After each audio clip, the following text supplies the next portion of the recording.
팬데믹 이후 한 국민, 정부, 언론, 직장 신뢰도 추락.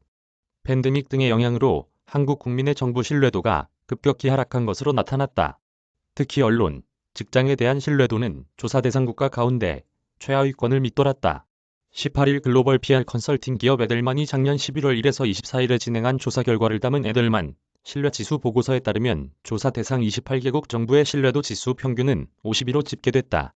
신뢰도 지수는 각 대상에 대해 신뢰한다고 답한 응답자의 비율로 산출한다. 지수가 60 이상이면 신뢰를, 50 미만이면 불신하는 상태를 뜻한다. 신뢰도 지수가 가장 높은 국가는 중국으로 집계됐다.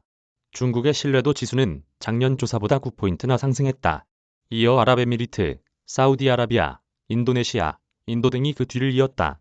신뢰도가 가장 낮은 축에 드는 국가는 아르헨티나, 남아프리카 공화국, 콜롬비아, 나이지리아 등이었다. 신뢰도 지수가 가장 크게 하락한 국가는 직전 조사보다 지수가 12포인트 떨어진 독일이었고 11포인트 하락한 네덜란드도 낙폭이 컸다.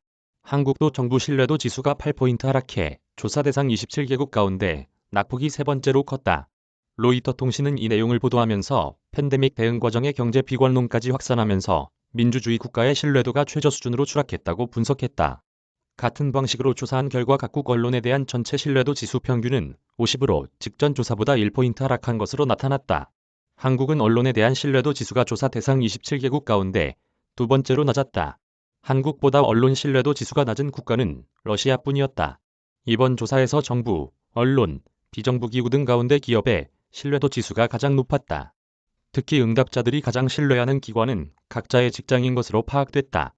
조사 대상 27개국에서 소속 직장에 대한 신뢰도 지수는 77이었다. 하지만 한국은 직장에 대한 신뢰도 지수 역시 53으로 조사 대상 국가 가운데 가장 낮았다. 직장에 대한 신뢰도 지수가 신뢰 영역에 진입하지 못한 국가는 한국뿐이었다. 카피라이트 조선비즈 앤 조선닷컴